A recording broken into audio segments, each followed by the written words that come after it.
turns rock and roll. 100.7 WMMS. Cleveland. Call the Alan Cox Show. I'm sure it'll work for people on vacation when they don't have to do something, but I can't imagine it working on a day-to-day basis. 216-578-1007 or 1-800-348-1007.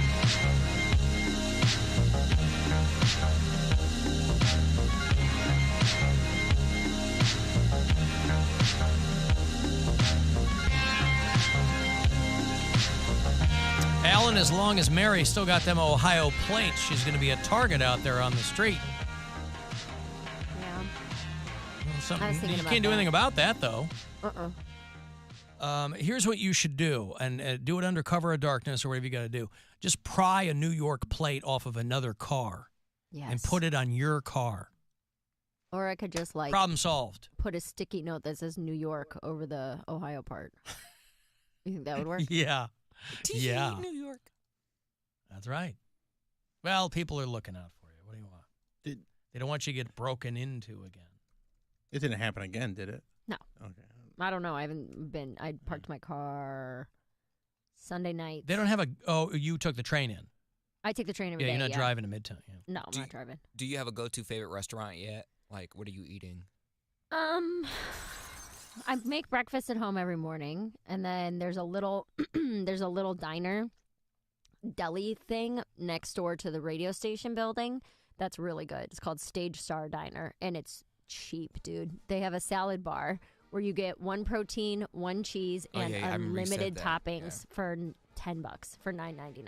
Now, if Poundcake was making a salad and he was going to put ham and chicken on it, what would that extra protein run him? I don't know, probably $1. Ooh, $1. $2. $1 of protein. I don't know, maybe $3. I have no idea. I've never gotten extra. But I've pretty much been getting lunch there every day because I was thinking about it and doing the math where I'm like, I don't think if I were to have 5 days worth of salads, if I were to try to buy that at the grocery store, it would be more than $50. So it makes more sense financially for me to just get it at the deli. You know what I mean? Like to get all the ingredients, the chicken, the cheese, the lettuce, all the toppings, with friggin' peas being $3 a can. I wouldn't be able to make goddamn peas. I wouldn't be able to make 5 salads a week for under $50. So I've been eating lunch there, and then dinner's kind of been touch and go wherever I am. You touch something in the bodega and then go with it? Mm-hmm. All right. So after the show today, you get on the train and go back? Not today. Today I'm gonna go. You got shows in the city. I'm gonna go hang out at a couple shows in the city. But like yesterday, I got on the train, went back, did laundry, like a regular life. New Yorker life. Mm-hmm. Did you drop off the laundry or do it? Oh no, you're not in your new place yet, so they have a unit. The person I'm staying with has it in their basement, so I went down and did it. I was reading about a dude who was trying to break up a fight or something over loud music on the subway, and they shot and killed him. Oh my god! On the 3 train. Got the bus. That's why people keep to themselves. Yeah, I know. They just go, hey, I'm not getting involved. 45-year-old Richard Henderson tried to intervene when he saw 2 other passengers arguing about music that was being played too loud. One of the other passengers pulled out a gun and fired multiple shots, hitting him in the back. And he was found dead on the subway car. And then somebody else complains, like, hey, those gunshots are too loud. Oh, this dead guy fell on me. This is a confined space in here. Very, very loud. Yeah, you just keep to your... And that's the tough thing, too. It's like, to some degree, you don't want to keep to yourself. You know, if somebody's sitting across from you whacking it or something, you're going to say something. But you never know. Cost-benefit analysis. I mean, wait till they finish. Might have a knife. We're going to get a brand new Poundcake. That's not a knife. That's not a knife. That's a knife. Wiener. That's not a knife. That's a wiener. It's one of those deleted scenes from Crocodile Dundee. That's how we got to Linda Kozlowski. That's not a knife. That's a wiener. That's not a knife. That's a spoon. Oh, I've seen you play knifey spoony before. Yeah. Poundcake Sports Break tomorrow, where he will regale you in his own inimitable fashion with sports stories, the likes of which you won't hear anywhere else. It's what made him Cleveland's top sports talker, according to Cleveland Scene magazine. And he's been working hard to live up to that title precisely once a week. And these days, that's all you can ask. I have an app on my Roku so that I can keep up with the news at home. I'll talk to my mom, and I'll make sure she's okay. And I was texting with my brother today, but sometimes I'll click on and see what's going on at home. There's an app for the local ABC affiliate in Chicago, Channel 7. And I clicked on there, and they're talking about, and this is just, you might have read stories about how car manufacturers are kind of backtracking from the huge EV push. And automobiles obviously are moving in that direction. You're not going to go backwards, but it's still in kind of a weird spot. And they showed this wide shot of this row of EV chargers in Chicago, and it's just a line of cars that people can't get their car charged. And that's one of those things where people are like, I would still just rather turn my car on, a gas, combustion engine, and get my car up and running. Yeah. And this is one of those things they're going to have to contend with because people have EVs, and obviously that technology is improving all the time. But that's one of the big issues is with the climate getting weirder and weirder, you're going to have places where the temperatures are either super high or super low, and neither of those is good for a battery. And so they had a reporter on the spot or whatever talking to people about how they were like, this is just a car graveyard right now because the temperatures right now in Chicago are like -12, -13 or something. And so they had people just stuck at an EV charger and they couldn't. One guy was like, I've been trying to charge my car for 3 hours and I'm still on 0%. So people were just like getting their car towed or whatever. Y'all wanted this future. Well, that future's coming. And I mean, It's not affordable. Like, how do they expect people to afford an electric car? Well, a lot of people do. You might have noticed. There's a lot of EVs out there. I mean, they can afford it. I'm well, assuming. there's still a lot of tax credits that go along with it too. So there's a lot of subsidizing at the consumer level and at the manufacturer level. So, but I'm just pointing out, like, the people who have this particular fear, it's not unfounded because the weather is gonna get really weird. So you need to have it stationed in your garage. You got a bunch of dead robots. I mean, cars, even combustion engine car, they're seeing people kind of go back to, rather than full adoption of electric vehicles, you're seeing hybrids start to move a lot more. People feel a little bit more comfortable with that because it's best of both worlds, conceivably, rather than going all in on the EVs. But, I'm going to hang on to my car for as long as I possibly can. Because when it's time to get a new car, I'm going to have to make that decision. And hopefully by that time, in 5 or 6 years, that technology will have improved to the point where that's not really going to be something to worry about. So if everything goes according to plan, how quickly does a vehicle, say if it's on 0, how quickly does a vehicle fully charge? I mean, depends on the vehicle, but it can be anywhere from like 3 to 8 hours. That's a long Takes time. a long time. Well, that's if you plug it in at an outlet in your garage. If you're at like a charging station, you can be back on the road in 20 minutes. It goes from 0 to full in 20 minutes. Some of these cars, as I understand it, it's not 4 hours. You're not sitting at a rest stop for 4 hours, depending on what kind of car you've got. I had an Uber that was a EV the other day. He had like a Chevy Volt, and I was like, "How do you like it?" He's like, "I hate it." Well, those are older though, I think. No, he had like a newer one. I didn't even think they were still manufacturing. No, the they were, and he said it actually is better driving around the city than it is on the highway. When it goes on the highway, it says it can go 200 miles, and then within like 50 miles, the battery's almost dead. Yeah, it says Chevy Volt 2023. So Chevy Bolt.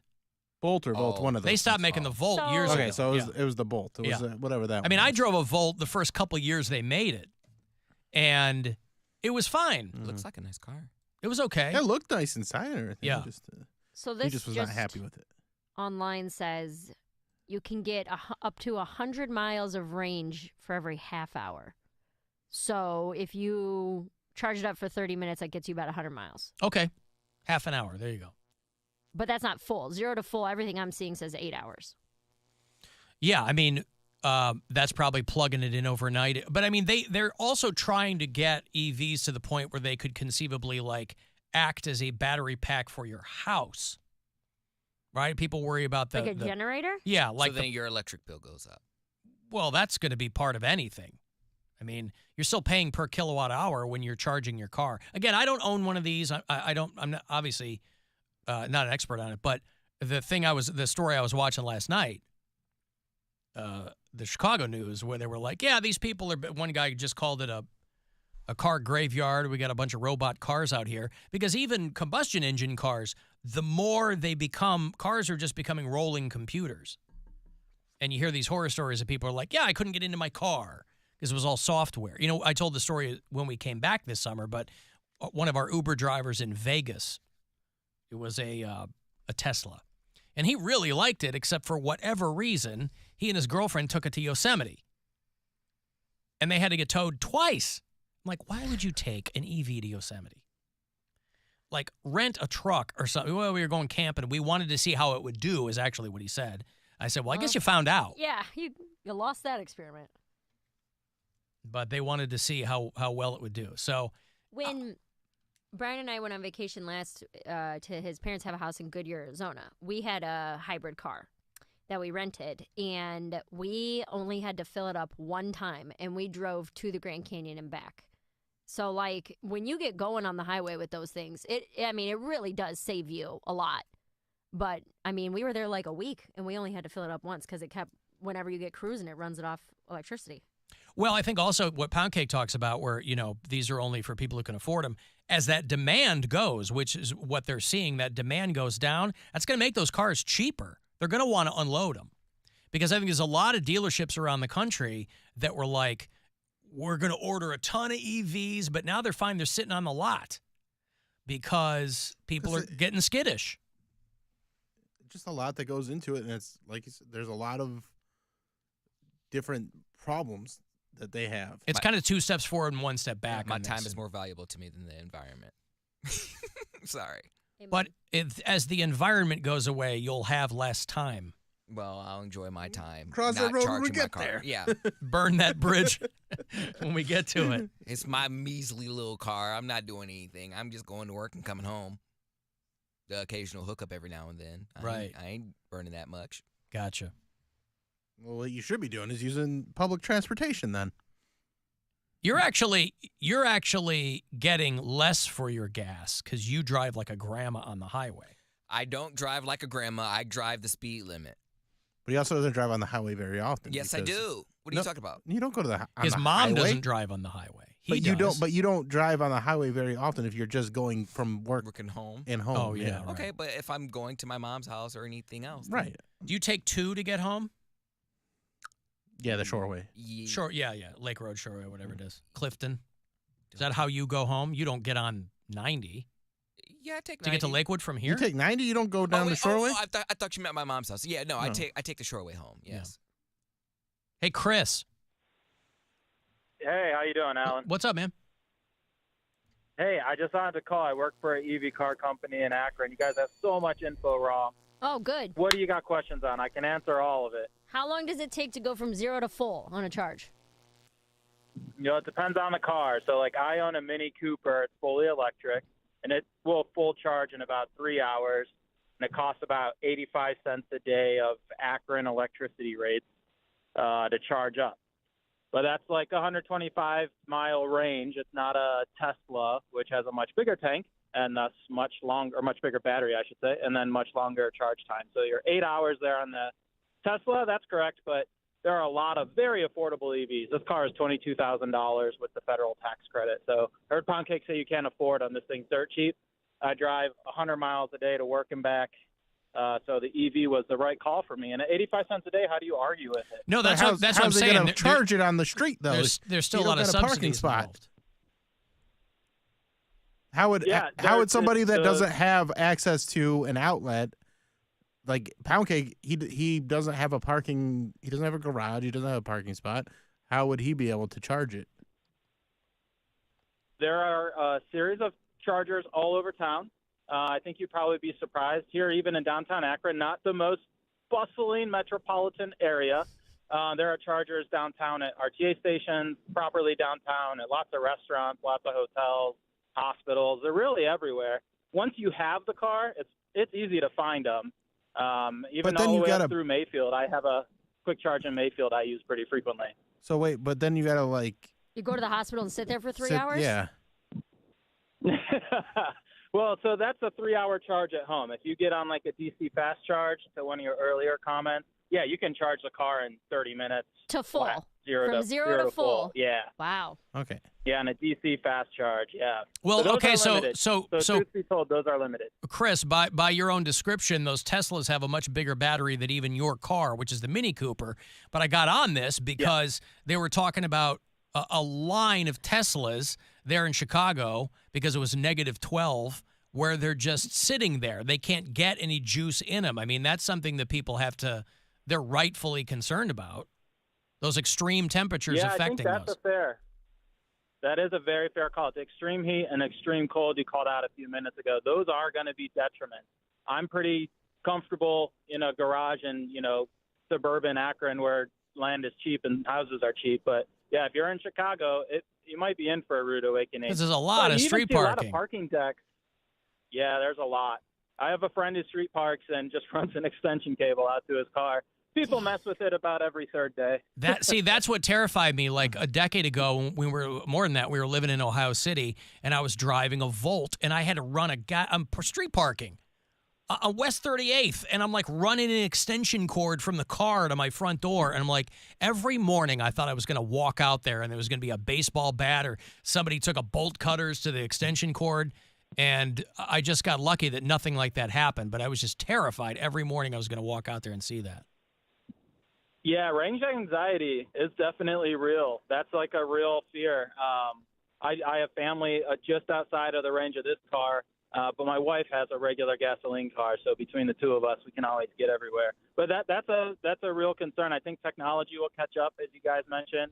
The coolest thing I think coming out right now is two-way chargers, like you were talking about, which will let your EV be the power bank for your house. Yeah. So you lose electricity instead of having a generator. It'll just slowly draw down from the car or truck. Like the F-150 Lightning, the newer Ford electric pickup truck, that thing will reverse charge your house right out of the box. No extra tech needed. It just is a feature. Bill, that's the same problem that a lot of cowboys have. What's that? Range anxiety.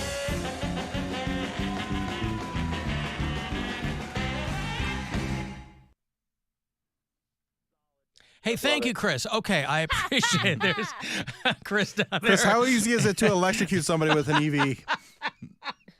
To make it look like an accident, but like sometimes I like to do a hibachi on the engine of my car. Can I do that with a battery? Is that hard to do? Anyway, thank you, Chris. Now, granted, he's the guy out there trying to sell electric vehicles too, but I take him at his word. I mean, he's driving around in a battery-operated Mini Cooper. It's got a big key on the back. You just turn it. It's like a wind-up car. Yeah. You pull the plastic sawtooth ripcord underneath, and Evel Knievel jumps right over your couch. I got to take a